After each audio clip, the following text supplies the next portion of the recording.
Bro ఇప్పుడు 'Pushpa' movie చూసావా? చూసాను. అల్లు అర్జున్ యాక్టింగ్ మీద మీ అభిప్రాయం ఏంటి? సూపర్ అన్న, ఫ్యాంటాస్టిక్, ఐకాన్ స్టార్ అందుకే ఇచ్చారు కదా మరి ఆ ట్యాగ్. నేను జూలై సినిమా వస్తుంది, నేను 9th క్లాస్, అప్పటి నుంచి దానికి ఫ్యాన్. నేను పిచ్చ ఫ్యాన్, డై హార్డ్ ఫ్యాన్. మొన్న అదే వైసీపీ అతనికి సపోర్ట్ ఇచ్చారంటే అతను చెప్పారు కదా ఆల్రెడీ నాన్నగారి వాళ్ళు ఎక్కడున్నా వెళ్తాననేసి. నాకు తెలిసిన అది తప్పేం కాదు. మరి అదే 'పుష్ప 2' అనేది వస్తుంది అంటున్నారు కదా, సో దాని మీద మీ అభిప్రాయం ఏంటి? ఎలా ఉండబోతుంది అంటారు ఈసారి? భారీగా ఎఫెక్ట్ ఉంటుంది. నార్మల్గా హిందీ శాటిలైట్ రైట్స్ ఏవో సరిగ్గా తెలియదు, 250 crores పై అబవ్ వచ్చాయి. అవి అక్కడ అదంతా తీసుకున్నారంటే అక్కడ బిజినెస్ బాగా వస్తుందనే కదా.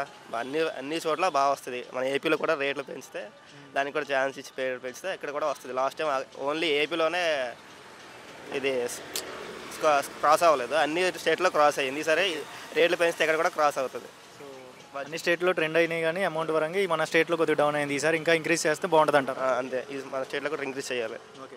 మరి అల్లు అర్జున్ గారు ఇప్పుడు ప్రస్తుతానికి మూవీస్కి చాలా గ్యాప్ ఇస్తున్నారు కదా, ఫ్యాన్స్ ఇబ్బంది పడుతున్నారు అని అంటున్నారు. నిజంగా ఇబ్బంది పడుతున్నారు అంటారా? నిజంగానే ఇబ్బంది పడుతున్నారు.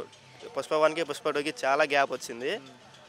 అసలు ఎందుకు అంత లేట్ అవుతుందో తెలియదు. మార్నింగ్ ఒక ఇన్స్టాలో ఒక మేమ్ చూసా, చాలా లేట్ అవుతుంది అనేసి అల్లు అర్జున్ ట్రిమ్ చేసి యూరోప్ ట్రిప్కి వెళ్ళారనేసి. అది ఎంత నిజం అబద్ధం తెలియదు. మార్నింగ్ ఇక్కడే టెంపుల్ రాకముందు చూశాను ఇక్కడికి.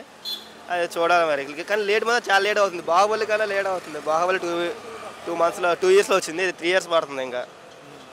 సో ఒక డైలాగ్ ఏమని చెప్తావా పుష్పలో అల్లు అర్జున్ గారు? ఏం లేదన్న, ఏం చెప్తాను, తగ్గే. సూపర్.